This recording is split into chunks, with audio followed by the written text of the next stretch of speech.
ဒီဂျုံငတ်လေးဟာစစ်သားပေါင်း1လနီးပါးရဲ့အသက်ကိုကယ်တင်ခဲ့တယ်ဆိုတာတင်ယုံနိုင်မလားကျွန်တော်တို့လမ်းဘေးမှာအမတ်မထင်ကြော်ဖြစ်သွားလေးရှိတယ်ဒီလိုဂျုံငတ်လေးတစ်ကောင်ဟာပထမကဘာစစ်တုံးကတကယ်သူ့ရဲကောင်းထွက်ခဲ့တာပါဒါဟာလူကြံဖြောဆူထားတဲ့ပုံမြင်မဟုတ်ဘဲတကယ်ဖိယတ်မှန်ဇက်လန်တမုတ်ဖြစ်ပါတယ်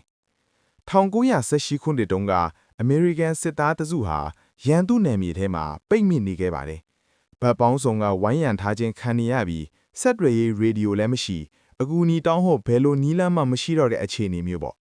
ပိုဆိုးတာကသူတို့ရှိနေမှမသိတဲ့မိမိကိုပတ်တော်သားတက်ဖွယ်လေးကပါအမားယွင်းthứcကီဘုံကျဲတိုက်ခိုက်တာကိုခံနေရတာပါ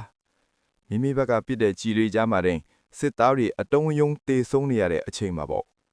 သူတို့အတွက်နောက်ဆုံးမျှော်လင့်ချက်ကတော့ချဲအားမီလို့အမိရတဲ့ဂျိုးငက်လေးတစ်ကောင်ပဲရှိပါတော့တယ်စစ်သားတွေဟာအရေးပေါ်သတင်းစကားကိုဂျိုးငက်လေးရဲ့ခြေထောက်မှာချီနှောင်ပြီးကောင်းကင်ဘော်ကိုလွှတ်တင်လိုက်ပါတော့တယ်ရန်သူတွေကလည်းငှက်ကိုမြင်လာတဲ့တရက်ဆက်ဝိုင်းပစ်ကြပါတော့တယ်ချေအာမီဟာရင်ဘတ်မှာတနက်တန်ရရခဲ့ပါတယ်ဒါပေမဲ့သူဟာပြန်တမ်းမှုကိုမရက်တန့်ခဲ့ပါဘူးသွေးတွေထွက်နေရင်မျက်လုံးတစ်ဖက်ကွယ်နေရင်ခြေတော့တစ်ဖက်ပြက်လို့နေပါထိနေတာတော့25မိုင်အကွာဝေးကို25မိနစ်အတွင်းအရောက်ပြန်တန်ပြီးသတင်းစကားကိုပါခဲ့ပါတယ်